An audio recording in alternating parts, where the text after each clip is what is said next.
My sister smashed my wedding cake and screamed, "You think you're better than me!" My mom hugged her, saying, "She just needs to vent." I stayed silent. That night, I withdrew her $9,400 tuition deposit and froze her lease. At 8:40 a.m., she found out what better really costs. The frosting hit my dress first. Buttercream roses exploding across white silk like a Jackson Pollock painting made of sugar and spite. Then came the three-tier structure itself, toppling forward in what felt like slow motion. The carefully piped details my fiancé's aunt had spent 16 hours creating collapsing into rubble on the venue floor. My sister Jenna stood over the wreckage, chest heaving, mascara already running. "You think you're better than me!" she screamed. "You've always thought you were better than me!" 200 wedding guests froze mid-conversation. The DJ stopped the music. My fiancé Daniel reached for my hand, but I couldn't move. I just stood there in my rehearsal dinner dress. The cake smashing was supposed to be tomorrow at the actual wedding, with Daniel's hand over mine and laughter instead of this nuclear detonation, staring at my sister's twisted face. My mother appeared from nowhere, wrapping Jenna in her arms like she was the victim. "Shh, honey. It's okay. You're okay." "Mom," I started. "Not now, Sophie." Mom's voice was sharp, steel disguised as silk. "Your sister just needs to vent. She's been under a lot of pressure." The room waited for my reaction. Daniel's parents, his grandmother, my college friends, our co-workers, everyone watching to see if I'd explode, if I'd cry, if I'd finally stop being the understanding older sister and demand the apology I deserved. I said nothing, because that's what I'd always done. Stay quiet, keep the peace, let Jenna have her moment, even when that moment destroyed mine. But my silence that night wasn't acceptance, it was calculation. I'd been planning my wedding for 11 months when Jenna started unraveling. She was 23, 5 years younger than me, and in her second year of graduate school for interior design at Parsons in New York. Expensive, prestigious, funded almost entirely by our family's collective effort. Mom's retirement contributions, Dad's life insurance payout after he died 3 years ago, and my own savings account, which I'd been adding to since Jenna was accepted. $9,400. That's what I'd put in. My contribution to her tuition deposit and first semester housing. Money I'd saved from my signing bonus at the consulting firm. Money I could have used for my wedding, for a down payment on a bigger place, for literally anything else. She'd cried when I gave it to her, hugged me so tight I couldn't breathe, promised she'd make me proud. "You're the best sister in the world," she'd said. "I don't know what I'd do without you." That was 14 months ago. I'd believed her. The problem started small. Jenna missing family dinners, then missing Mom's birthday in June. She'd promised to come home to Connecticut, but called 2 hours before the party saying she couldn't get away from work. Then showing up to Thanksgiving drunk, picking a fight with our cousin Rachel about politics nobody cared about, leaving before dessert and taking Mom's car without asking. She returned it 3 days later with an empty gas tank and a new dent in the bumper. "She's adjusting to New York," Mom explained every time. "It's a big transition. You remember how hard it was when you first moved to Boston for work." But I hadn't been hard. I'd been excited, responsible, grateful. Jenna had always been like this. The golden child who could do no wrong, even when she was doing everything wrong. Shoplifting at 16? She was acting out because of grief over Dad. The grief was real. Dad's heart attack had devastated all of us, but it didn't excuse theft. Crashing Mom's car at 18? She's still learning. She'd been texting while driving. Dropping out of her first college after one semester? The program wasn't right for her. The program was fine. Jenna just stopped going to class. I'd gone to UConn on academic scholarships. Graduated summa cum laude with a degree in finance. Got a job as a financial analyst at a consulting firm in Boston, making $73,000 a year. Bought my own condo at 26. Never asked for help. Never needed to. Jenna got Parsons and endless chances and all of Mom's emotional bandwidth. I told myself it didn't matter. That I was fine. That being the responsible one was its own reward. That watching Mom prioritize Jenna's feelings over basic accountability wasn't slowly poisoning our relationship. I was lying to myself. Daniel proposed in March at the Boston Public Garden. We'd been dating for 2 years. We met at a work conference, bonded over our shared love of terrible reality TV and good coffee. He was an architect, kind, stable, the kind of man who texted when he'd be home late and remembered my friends' names and never made me feel crazy for having feelings. We set the date for September 23rd, my parents' anniversary. 29 years they'd been married before Dad died. Mom cried when I told her, said Dad would have been so happy, that he'd always liked Daniel. Jenna said, "September? I have midterms. The wedding's on a Saturday," I pointed out. "You'll miss one Monday class at most, if that." She rolled her eyes. "Must be nice to have your life so figured out. Some of us are still trying to find our way." First red flag. I ignored it. I told myself she was stressed, that graduate school was hard, that she didn't mean it the way it sounded. The second flag came when I asked Jenna to be my maid of honor. We were having lunch at a cafe in New Haven, halfway between Boston and New York. I'd driven down specifically to ask her in person. "Will you be my maid of honor?" I said, sliding a small box across the table. Inside was a silver bracelet engraved with Sisters Forever. "Obviously," she said, but her smile didn't reach her eyes. She put the bracelet on, looked at it for a moment, then checked her phone. "I have to get back. Studio deadline. You just got here. We haven't even ordered food." "I know, I'm sorry. Things are just really intense right now." She left 20 minutes later, barely touching her coffee. I paid the bill and drove back to Boston, wondering why asking my sister to be part of my wedding felt like an inconvenience to her. Over the next 6 months, she missed every planning appointment. The dress fitting in April, can't get out of class. The flower selection in May, work emergency. The cake tasting in July, studio project due. The venue walkthrough in August, midterm exam. She'd taken a part-time job at an architecture firm in Manhattan. 20 hours a week, she said. Good for her resume, good for connections. She posted about it constantly on Instagram. Photos of blueprints, cappuccinos, the Manhattan skyline at sunset. Girl boss, design life, living the dream. Meanwhile, I was planning a wedding essentially alone. Maya, my college roommate, helped when she could. Daniel's sisters pitched in. His mother, Patricia, a former ER nurse with the organizational skills of a military general, took over coordinating with vendors when she realized Jenna had ghosted the florist for 3 weeks. Is your sister okay? Patricia asked me gently one afternoon in August. We were addressing invitations at my kitchen table. I don't mean to pry, but she seems absent. She's busy, I said automatically. Graduate school is demanding. Patricia gave me a look that said she wasn't buying it, but she didn't push. She's busy, Mom defended every time I expressed frustration. Cut her some slack, Sophie. Not everyone has your work ethic. Not everyone finds things as easy as you do. I wanted to scream that nothing had been easy, that I'd worked my ass off for scholarships because we couldn't afford full tuition for both of us, that I'd taken every AP class available, studied until 2 a.m., sacrificed my social life to graduate with honors, that I'd been 26 years old and eating ramen for dinner so I could save for a down payment on a condo. But I didn't scream. I just cut her slack. I cut her so much slack she could have used it to hang herself. 3 weeks before the wedding, Jenna called me at 11 p.m. on a Tuesday. Sophie? Her voice was thick, slurred. Jenna, are you okay? I'm fine. I'm great. I'm fucking fantastic. She laughed, but it sounded wrong. Brittle. Did you know that Mom paid for your college applications? All of them. Every single one. What? She told me tonight. Said she paid the application fees because you were applying to so many schools. Said you didn't even know. You thought you paid for them yourself with money from your job at the grocery store, but Mom covered it. Behind your back. My stomach dropped. Why are you telling me this? Because you think you did everything yourself. You think you're this self-made success story, but you're not. Mom helped you too. She just didn't tell you because she knew you'd refuse. Jenna, are you drunk? Does it matter? I'm just saying you're not as independent as you think. You got help too. You just don't remember it. Or maybe you do and you choose to forget because it's easier to judge me for needing support. I'm not judging you. Yes, you are. You always have. Perfect Sophie, who never needs anything from anyone. Do you know what it's like being your sister? Do you have any idea? My hands were shaking. What's this really about? Nothing. Forget it. I'm fine. I'll see you at the wedding. She hung up. I stared at my phone for 20 minutes, trying to process. Then I called Mom. Did you pay for my college applications? I asked when she answered. A pause. Jenna called you. Did you? It was a long time ago, Sophie. I didn't think it mattered. It mattered to me. I thought I'd paid for those myself. I stopped. Why didn't you tell me? Because you were so proud. You wanted to do everything yourself. I knew if I offered, you'd refuse. So I just handled it quietly. I was trying to help. And you told Jenna tonight? Another pause. She was upset about money, about school being expensive, about feeling like she was a burden. I wanted her to know that everyone needs help sometimes, even you. So you used me as an example to make her feel better about herself? Sophie, that's not fair. She's drunk, Mom. She called me drunk at 11 p.m. on a Tuesday to tell me I'm not as independent as I think I am. Does that seem healthy to you? She's going through a hard time. When is she not going through a hard time? The words came out sharper than I intended. When is it ever Jenna's responsibility to handle her life instead of everyone else's responsibility to handle it for her? You sound cruel. I sound tired. I hung up before she could respond. The rehearsal dinner was Friday night, September 22nd at the Harbor View Inn in Cape Cod. We'd rented out the entire second floor, floor-to-ceiling windows overlooking the ocean, white tablecloths, candles everywhere, 50 guests, immediate family, and the wedding party. Daniel's parents had paid for everything: the venue, the catering, the open bar, the floral centerpieces that matched tomorrow's wedding flowers. They'd spent $6,800 on this dinner. They'd done it happily, lovingly, because they were good people who wanted to celebrate their son's marriage. Jenna arrived 2 hours late. Dinner was supposed to start at 7 p.m. By 7:30, everyone was seated except Jenna. I'd called her 3 times. No answer. Should we start without her? Daniel asked quietly. Let's give her 15 more minutes, I said. At 7:45, I texted, "Where are you?" At 8:15, "People are asking about you." At 8:30, "If you're not coming, please just tell me." At 8:47 p.m., she walked in. She was wearing ripped jeans and a black crop top that showed her midriff. Her hair was in a messy bun with pieces falling out. No makeup except smudged eyeliner. She smelled like cigarettes and something sharper. Whiskey, maybe, or vodka. Everyone stopped talking. "Traffic," she announced to the room, dropping her purse on an empty chair. "Sorry I'm late." Mom rushed over. "Honey, are you okay?" "We were worried." "I'm fine." Jenna grabbed a glass of wine from a passing server without asking what it was. "Let's get this party started." Daniel's mother, Patricia, a woman who'd worked as an ER nurse for 30 years and had seen every kind of human crisis, watched Jenna with the kind of clinical assessment you'd give a patient showing symptoms of internal bleeding. She leaned toward me. "Sophie, is she using?" "What? No, she's just stressed." "That's not stress. That's substance use. I've seen it 1,000 times." "She's fine," I said automatically, even though I didn't believe it. Patricia didn't look convinced, but she didn't push. Instead, she stood up and tapped her glass with a fork. "Everyone, please take your seats. Dinner is is served. Dinner was fine until the toasts. The food was excellent. Lobster bisque, filet mignon, roasted vegetables, everything perfect. Daniel's father made a welcome speech. Daniel's grandmother said grace. People ate and drank and laughed. Jenna barely touched her food. She drank 3 glasses of wine in 40 minutes. At 9:30, Daniel's best man, his college roommate Trevor, stood up for his toast. I've known Daniel for 12 years, Trevor began. And in that time, I've seen him date exactly 4 women. The first 3 were disasters. People laughed. But Sophie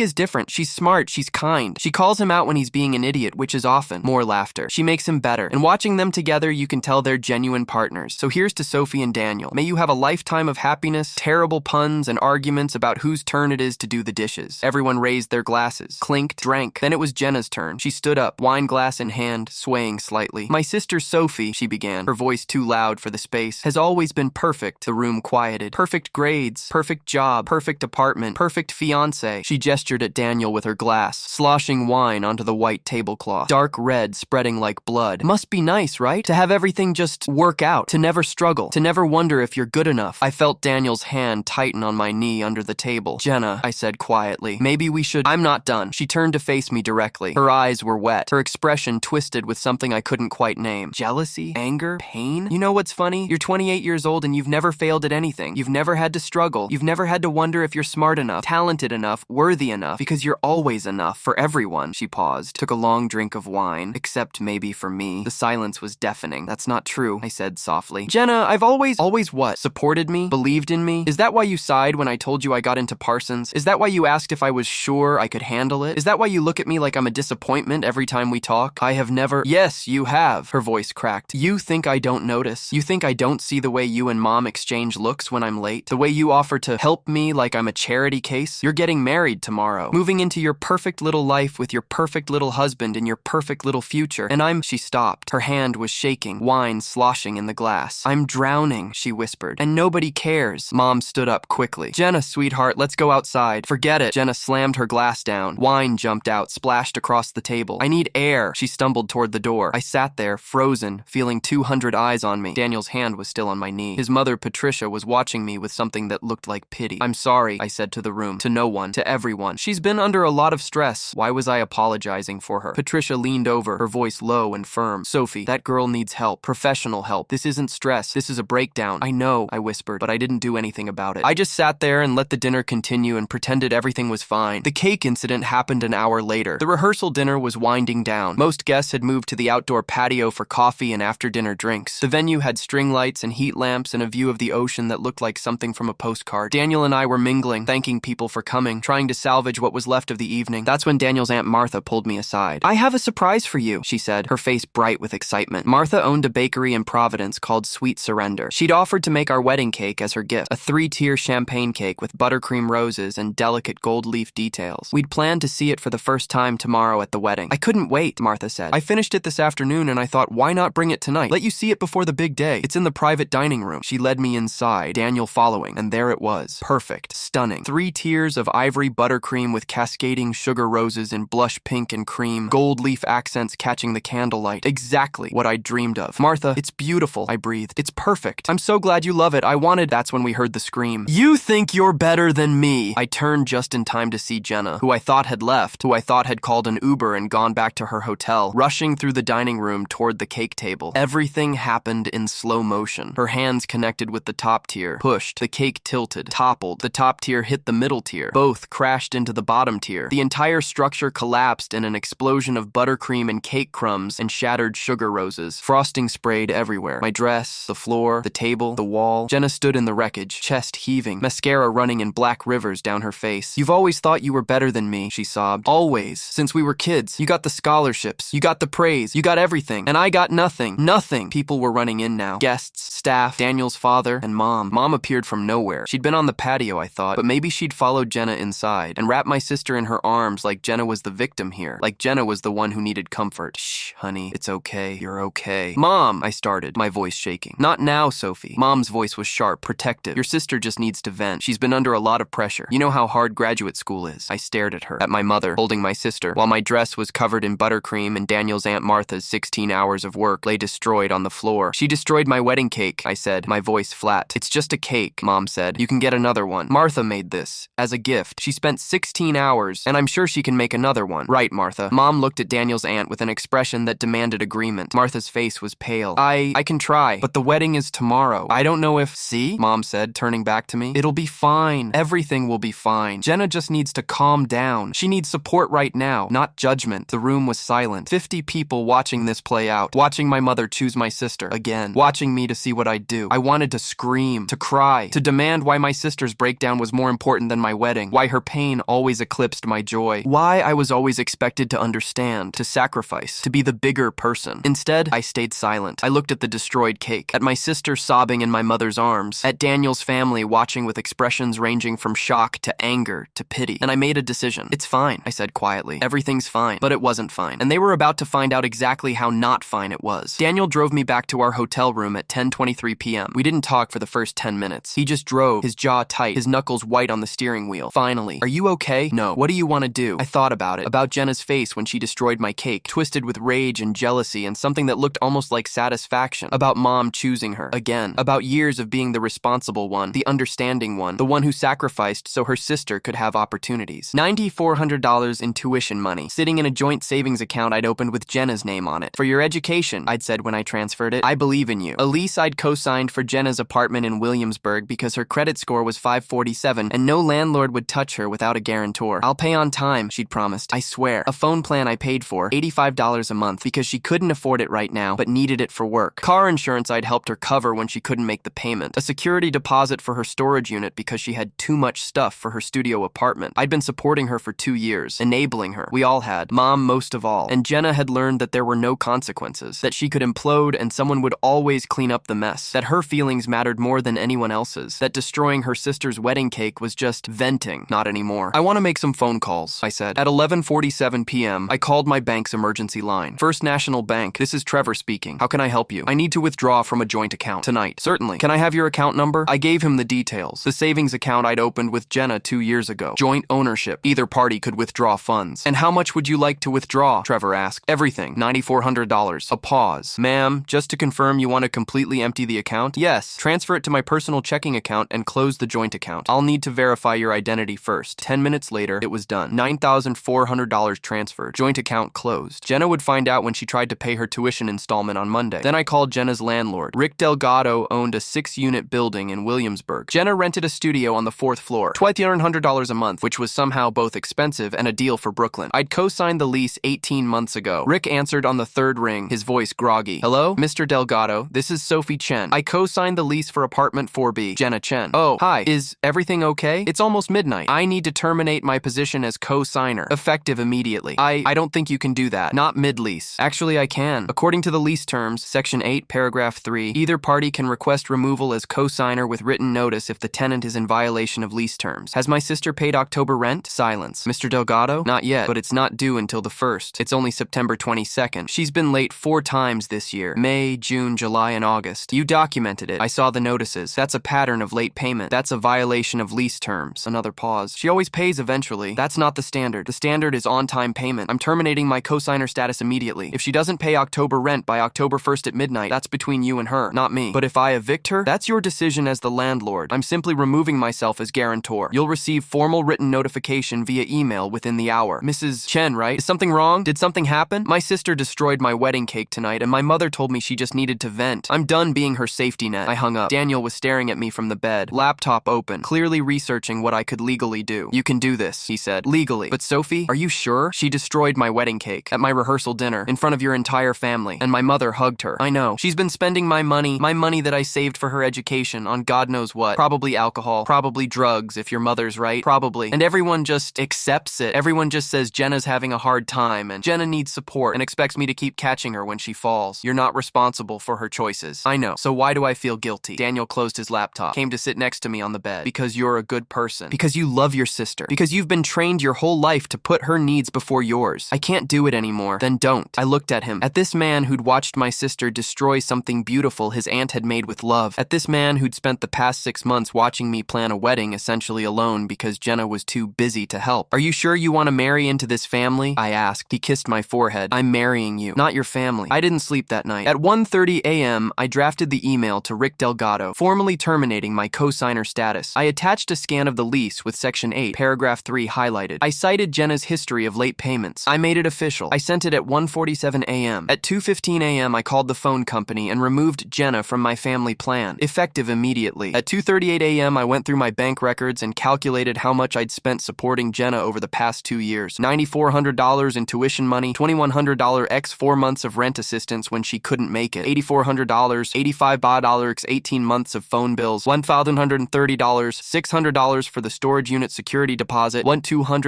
helping with car insurance, $847 in emergency Venmo transfers for everything from groceries to Uber home because I lost my wallet. Total, $21,977. Almost enough for a down payment on a car, or a year's worth of mortgage payments, or a honeymoon in Italy instead of the budget trip to Maine we'd planned. I'd spent that on my sister, and she'd thanked me by destroying my wedding cake. At 3:00 a.m., I texted my maid of honor, my college roommate Maya, who lived in Portland now, but had flown in for the wedding. "Are you awake?" She responded immediately. "Yes." "Are you okay? I heard what happened. Can you do me a favor? Anything? Can you be my maid of honor tomorrow? Officially? Sophie, are you sure?" "Yes." "What about Jenna?" "Jenna destroyed my wedding cake, and my mother said she needed to vent. I'm done." 3 dots appeared, disappeared, appeared again. I would be honored. Literally honored. What do you need me to do? Just stand next to me. That's all. I can do that. I'm here for you. Always. I cried for the first time since the cake incident. Not sad tears. Relieved tears. Maya called me 60 seconds later. "Tell me everything," she said. So I did. The whole story. Not just tonight, but years of it. Years of being second. Years of sacrificing. Years of watching Jenna get chance after chance after chance while I got praise for not needing help. Jesus Christ, Maya breathed when I finished. "I'm so sorry. I knew your family dynamic was complicated, but I didn't realize it was this bad. Neither did I until tonight." "What did you do? Besides the maid of honor thing?" I told her. "The money, the lease, the phone plan." "Good," Maya said fiercely. "She destroyed your wedding cake, Sophie. Your wedding cake. That's not venting. That's cruelty. And your mom enabling it? That's abuse. Financial and emotional abuse of you. Do you think I'm being too harsh? No. I think you're finally protecting yourself. And honestly, sometimes the most loving thing you can do is let someone hit rock bottom. Otherwise, they never learn." I hope she was right. We talked until 4:00 a.m. Then I tried to sleep. I couldn't. Saturday, September 23rd, my wedding day. I woke up at 6:00 a.m. to 17 missed calls from Mom. I didn't call back. Instead, I texted, "I need space today. I'll see you at the ceremony if you choose to come." She responded immediately, "Sophie, we need to talk about last night. Jenna feels terrible. She wants to apologize." I didn't respond. Hair and makeup started at 7 a.m. in the bridal suite at our hotel. Maya arrived with Daniel's 2 sisters, Lauren and Caroline. They brought coffee, real coffee from the fancy place downtown, and pastries, and carefully avoided mentioning last night. At 7:45, my phone rang again. Mom, I didn't answer. At 8:15, another call. I silenced it. At 8:40 a.m., my phone rang with a different number. Jenna, I almost didn't answer, but something made me pick up. "What did you do?" She was screaming, hysterical. "The money's gone. The account's empty. I just tried to log in and it says the account is closed." "What did you do?" "I withdrew my money," I said calmly. Maya and Daniel's sisters had gone silent, watching me. "Your money? It was our account. It was a joint account funded entirely by me for your education, which you're apparently not using the money for since your tuition wasn't due until Monday, but the account's been sitting at $9,400 for 3 months." Silence. Then, "I was saving it for what, Jenna? Alcohol? Whatever you're on that made you think destroying my wedding cake was acceptable?" "I wasn't. I'm not." She was crying now. "Mom said you'd never. She said you'd always take care of me. Mom was wrong." "You can't do this. I need that money. My tuition payment is due Monday." "Then I suggest you figure out how to pay it. Student loans exist. Jobs exist. You've had a year to plan for this payment. I spent the last installment on..." She stopped. "On what?" "It doesn't matter. It does to me. I gave you nearly $10,000 for your education. Where did it go? I had expenses. Living in New York is expensive. I had to buy supplies for school and..." "You're lying. What did you spend it on?" A pause. Then quietly, "I have a problem." My stomach dropped. "What kind of problem?" "Cocaine. I started using cocaine. Just recreationally at first, but then it got expensive. I spent the tuition money trying to stop. I went to this treatment program, but it didn't work, and I thought I could win it back, so I..." "You gambled it?" "Just online poker. I thought I could..." I hung up. My hands were shaking. Maya put her arms around me. "You did the right thing," she whispered. "You couldn't have known, but you did the right thing." Another call. Jenna again. "And Rick just called," she screamed when I answered. "He says I need to pay October rent by Monday or he's evicting me. He says you're not co-signing anymore. You can't just leave me homeless." "You're not homeless. You have until Monday to pay rent." "I don't have the money." "Then call Mom, or get a job, or face the consequences of your choices." "You're such a bitch. Mom was right about you. You think you're so much better than everyone." "Maybe, but I'm not your bank anymore." "I hate you." "That's fine. You can hate me from wherever you end up living when you figure your life out." I hung up, blocked her number. Maya was staring at me. "Holy shit. Yeah, she's been using cocaine, apparently, and gambling, apparently. Jesus Christ. Sophie, this is so much bigger than a wedding cake." "I know." My phone rang again. "Mom," I answered. "Sophie, we need to talk." Mom's voice was ice. Jenna called me, crying. "You took her tuition money?" "I took my money." "The money I contributed to her education. She spent it on drugs and gambling. She's sick. She needs help, not punishment." punishment. She needs consequences. Real consequences. Not me bailing her out every time she makes a terrible decision. You're going to let your sister end up homeless and uneducated because she made a mistake? She destroyed my wedding cake, Mom, at my rehearsal dinner, in front of everyone I love, and you told me she needed to vent. It was just a cake. It wasn't just a cake, I was yelling now. It was Daniel's aunt's gift to us. It was 16 hours of work. It was a symbol of our wedding, and she destroyed it out of jealousy and spite. And instead of apologizing, instead of making her apologize, you hugged her. You chose her. Again. I didn't choose. Yes, you did. You always do. My entire life, you've chosen Jenna. When she needs emotional support, when she needs money, when she needs someone to blame for her own failures. And I've let you because I thought that's what good daughters do. But I'm done. If you do this, Mom said, her voice shaking, if you really cut her off like this, I will never forgive you. Then I guess we're both making choices today. Sophie, I'm getting married in 4 hours. If you want to be there, you're welcome. But I'm not discussing Jenna anymore. Not today. I hung up. Mom showed up at the bridal suite at 9:15 a.m. She knocked once, then opened the door without waiting for an answer. Sophie, we need to talk. I was in my robe, hair half done, makeup in progress. Maya and Daniel's sisters immediately created a wall between me and Mom. I'm getting married in 3 hours, I said without looking at her. Jenna called me, crying, hysterical. You took her tuition money? You canceled her lease? I withdrew my money from our joint account. I terminated my co-signer status on a lease she's been violating with late payments. She's your sister, and I'm your daughter. I stood up, still in my robe, face half made up. But you've never treated me like one. Mom's face went pale. That's not fair, isn't it? When was the last time you asked how I was doing? Not how's work or how's the wedding planning. When was the last time you asked if I needed support? You never need support. You're strong. You're independent. Because I had to be. Because you were too busy managing Jenna's life to notice mine. Do you know how many times I wanted to call you this year? When I got promoted and wanted to celebrate? When Daniel and I had a huge fight and I needed advice? When I was stressed about wedding planning and felt overwhelmed? I didn't call because I knew you'd be too busy with Jenna. That's not. Last night, Jenna destroyed my wedding cake. Something Daniel's aunt spent 16 hours making as a gift. She destroyed it out of spite and jealousy. And your response was to hug her and tell me she needed to vent. You didn't even apologize on her behalf. You didn't acknowledge that what she did was cruel. You just protected her. Like always. Mom's eyes filled with tears. I just wanted to protect her. She's struggling. She's been struggling for 10 years, Mom. And you've been enabling her for 10 years. You know what I found out this morning? She's been using cocaine. She spent my tuition money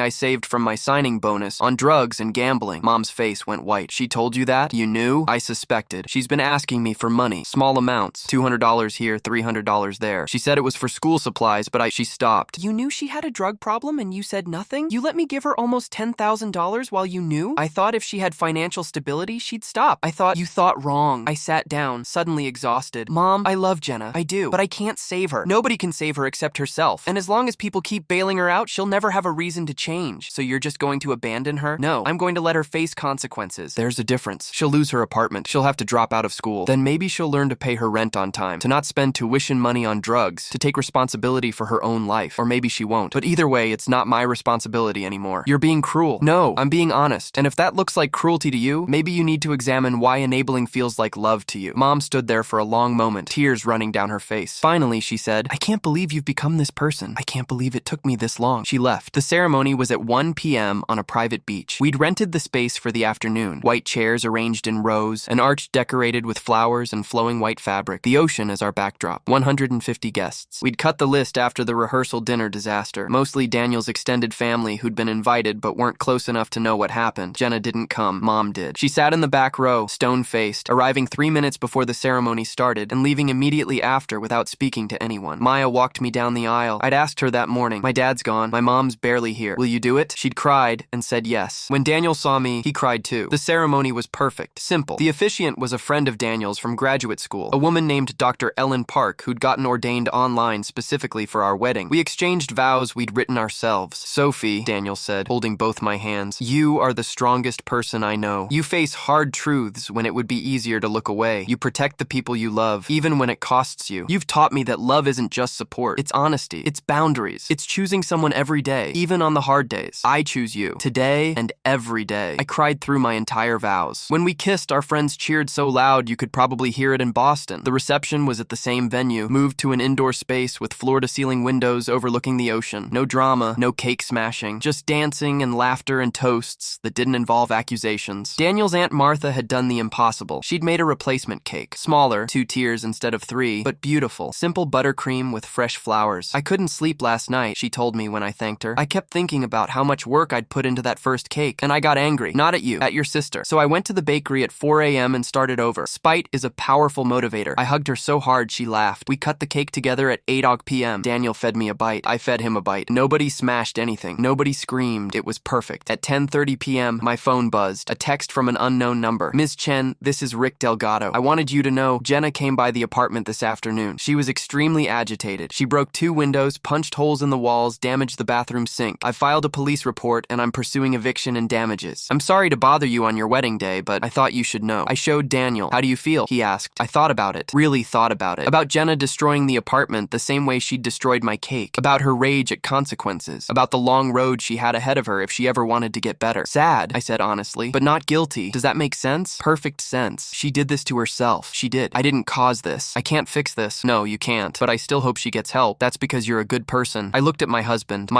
and felt something settle in my chest. I feel free, I said. The fallout took 3 weeks to fully materialize. Jenna was evicted October 3rd. The property damage to the apartment was assessed at $4,200. 2 broken windows at $350 each. 3 holes in the drywall requiring professional repair. A cracked bathroom sink. Damage to the hardwood floors from thrown objects. Criminal mischief charges were filed October 5th. Jenna pleaded guilty at her arraignment, got 18 months probation and mandatory restitution. $40,200 to be paid at $175 per month. She dropped out of Parsons October 12th. Not because of the money. She could have taken out loans, according to her academic advisor who called me. I was listed as an emergency contact. She dropped out because she'd stopped attending classes weeks ago. Her GPA had fallen below 2.0. She was going to be academically dismissed anyway. The tuition I'd withdrawn, she'd already spent it. Over the course of 3 months, she'd spent $9,400 on $3,200 on cocaine, $2,800 on online gambling. She'd lost it all. $1,500 on 2 weekend trips to Atlantic City, $100 at bars and clubs, $800 on an art therapy retreat that was actually just a party in the Hamptons. She'd been lying for months, maybe longer. Mom called me October 18th. Are you happy now? Her voice was cold, bitter. No. Jenna's living with me. She has no job, no school, no future. She's been court-ordered to attend substance abuse counseling. She has a criminal record. Her life is ruined. Her life isn't ruined. She's 23. She has time to rebuild. If you hadn't taken her money, if I hadn't taken my money, she would have spent it on more drugs. She had a problem, Mom. A serious problem. And you knew. You suspected and you said nothing. I was trying to protect her. You were enabling her. There's a difference. I can't believe you've become this cruel. I'm not cruel. I'm just not her safety net anymore. And neither should you be. If you really want to help her, stop giving her money. Make her get a job. Make her attend counseling. Make her face what she's done. I can't just abandon my daughter. I'm your daughter too, I said quietly. But you abandoned me a long time ago. You just never noticed because I didn't need you the way Jenna did. Silence. I have to go, Mom said finally. Okay? I don't think I can forgive you for this. I know. I'm sorry you feel that way. She hung up. We haven't spoken since. 6 months later, on a cold March afternoon, I got an email from Jenna Chen. To Sophie Chen. Subject, I'm sorry I stared at it for 10 minutes before opening it. Sophie, I'm not sure if you'll read this. I'm not sure if you should, but my therapist, court mandated as you probably know, says I need to take accountability. So here it is. I'm sorry. I'm sorry for destroying your wedding cake. I'm sorry for everything I said that night. I'm sorry for spending your money on drugs and pretending it was for school. I'm sorry for being so jealous of you that I couldn't even celebrate your happiness. I've been in therapy for 3 months now. Substance abuse counseling twice a week plus individual therapy. I'm working at Target. Yes, retail, 35 hours a week, nothing glamorous, but it's stable and I'm actually showing up. I'm 2 months sober. I attend NA meetings every Tuesday and Thursday. Mom is still helping me financially. I know you probably think that's a problem, but I'm paying rent now, $600 a month to live with her. I'm also paying $175 a month to Rick Delgado for the apartment damage. It'll take 2 years to pay it off, but I'm doing it. I'm not asking for your forgiveness. I'm not asking for anything. I just wanted you to know that I'm trying and that you were right. I did need consequences. I needed someone to stop catching me when I fell. I needed to hit the ground. It hurt. It still hurts, but I'm alive and I'm getting better. Thank you for being strong enough to let me fall. Thank you for choosing yourself when nobody else would. Thank you for showing me that love sometimes means saying no. I hope you're happy. I hope your marriage is everything you deserve. I hope someday, maybe years from now, we can talk again. But if we don't, I understand. Love, Jenna. I read it 3 times. Then I wrote back, Jenna, thank you for this. I'm glad you're getting help. I'm proud of you for showing up to therapy and work and for being 2 months sober. That's hard. I know it's hard. I'm not ready to have a relationship with you yet. Maybe someday, but not now. I need more time. I hope you keep going to meetings. I hope you stay sober. I hope you find peace. Sophie. I sent it. And then I closed my laptop and went to meet Daniel for dinner. A year after the wedding, Daniel and I went back to Cape Cod for our anniversary. We stayed at the same hotel, walked on the same beach, had dinner at a restaurant with ocean views and lobster rolls and champagne. At sunset, we went back to the beach where we got married. Do you regret it? Daniel asked. Everything that happened with Jenna? Yeah, I thought about it. Really thought about it. No, I said finally. I regret that it had to happen. I regret that she was struggling so badly and I didn't see it. I regret that my mom and I don't talk anymore. But do I regret withdrawing the the money, terminating the lease, finally setting boundaries. No, not even a little bit, not even a little bit. He kissed me. You saved yourself. That's not something to regret. People ask me sometimes if I was too harsh, if taking the money on my wedding day was cruel, if canceling the lease was overkill, if I should have given Jenna one more chance. I don't think so, because she'd had 1,000 chances. We'd all given her 1,000 chances, and every time someone caught her, every time someone softened the blow, every time her actions had no real consequences, until they did. At 8:40 a.m. on September 23rd, she found out what better really costs. Accountability, responsibility, growing up, facing your demons instead of drowning them. She hated me for it at first. Maybe she still does, a little, but eventually, slowly, painfully, with 2 years of therapy and court-ordered counseling, it saved her life. 2 years after the wedding, I got a text from an unknown number. This is Jenna, new phone. I know you probably don't want to hear from me, but I wanted you to know I'm 1 year sober today. I got a promotion at work. I'm taking community college classes online. I'm dating someone, a guy I met at NA who's been sober for 3 years. I'm not fixed. I'm still working on it, but I'm better. Thank you for not catching me. Love you, always. I showed it to Daniel. Are you going to respond? He asked. Should I? That's up to you. I thought about it for 3 days. Then I texted back, I'm proud of you. Keep going. Small steps. Daniel and I celebrated our 2nd anniversary in Cape Cod again. Same beach, same hotel, same tradition. We brought a cake from Martha's Bakery. 3 tiers this time. Champagne cake with buttercream roses and gold leaf, just like the original. We cut it together on the beach at sunset, just the 2 of us. No one smashed it. It was perfect. You know what's funny? Daniel said, as we ate cake with plastic forks, our feet in the sand. What? Your sister thought you believed you were better than her, but you never did you? No, I just finally believed I was worth protecting. He smiled. That's my girl. If you made it this far, you understand something important about love. Sometimes it's soft. Sometimes it's patient. Sometimes it's understanding and forgiving and full of second chances. And sometimes it's steel. Sometimes love is boundaries, consequences, the refusal to enable, the strength to let someone fall because catching them one more time will kill you both. Jenna thought I believed I was better than her. She was wrong. I just finally believed I was worth saving too. And at 8:40 a.m. on my wedding day, when she found out the money was gone and her safety net had dissolved, she learned what I'd known all along. You can't destroy someone's joy and expect them to keep funding your chaos. You can't demand unconditional support while offering conditional love. You can't be the villain in someone else's story and the victim in your own. The cost of that lesson? $9,400, 1 lease termination, and the sister who finally refused to catch her. The reward? 2 lives saved, hers and mine, worth every penny.